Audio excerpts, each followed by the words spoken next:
Hazrat Hajar Tavratda, shundaqla islomning boshqa tarixiy manbalarida tilga ilingan mashhur shaxslardan biri bo'lib, ba'zi manbalarda Hajar, ba'zilarda bo'lsa Ismoilning onasi deb tilga ilinmoqda.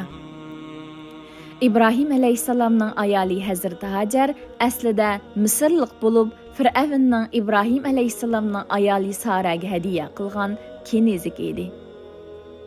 İbrahim alayhissalomning cho'ng ayoli Saradan farzandi bo'lmaganligi uchun Hazrat Hajarni nikohiga olgan va uningdan Ismoil alayhissalom dunyoga kelgan edi.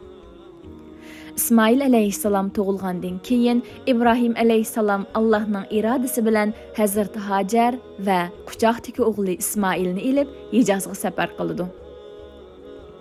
İbrahim alayhissalom Makka vodiysiga kelganda bu yer tex aholilar o'ltiraqlashmagan qaqosliq bir joy bo'lib, İbrahim alayhissalom ayoli Hajar bilan o'g'li Ismoilni odam zotining oyoqini bosmaydigan bu qaqosliq qo'yib mang'anida Hazrat Hajar: "Ey İbrahim, bizni odamsiz bu cho'lda suvsiz, uzuqsiz tashlab menishingning sababi nima? Bunda qilishga seni kim buyurdi?" deb so'rganida İbrahim alayhissalom: "Janobi Alloh meni shunday qilishga buyurdi" deb javob berdi.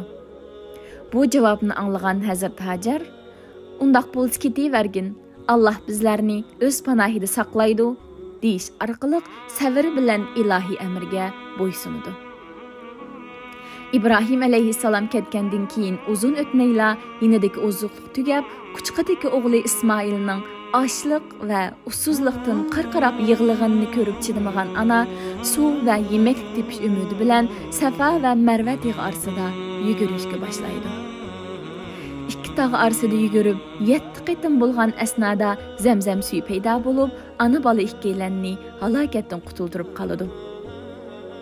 Hazrat Hajarning o'zining va quchqidagi o'g'lining jinini qurbon qilish badliga Alloh taolaning ularga solgan bu imtihonga sabr qilishi va umidvorlik bilan Alloh taolaning o'rinlashtirishiga bo'lgan taslimiyati Hazrat Hajarni Allohning xalili İbrahim alayhissalomning xonimi, Hazrat Ismoil alayhissalomning onasi va koinotning faxri payg'ambarimiz Muhammad alayhissalomning cho'ng onasi bo'lish sharfiga nail qilgan edi. Allah'ның mukofotlandirishi buning bilanla tugmagan edi. Hazrat Hajarning hech qanday qarshilik kutmasdan Alloh taolani rozi qilish uchun tirishishi va qalbidagi tavranmas iymonining mukofoti sifatida Alloh taolo islom dinidagi 5 farzning biri haj faoliyatining muhim shuarlaridan biri bo'lgan Safa Marva orasidagi sa'i vositasi bilan uning ismining toki qiyomatga qadar aslanishini davomlashtirgan edi. Allah Taala İslam tarixini qiyomatga qadar Hazrat Hajar kabi anlar bilan güzelleştirsin, güçlendirsin.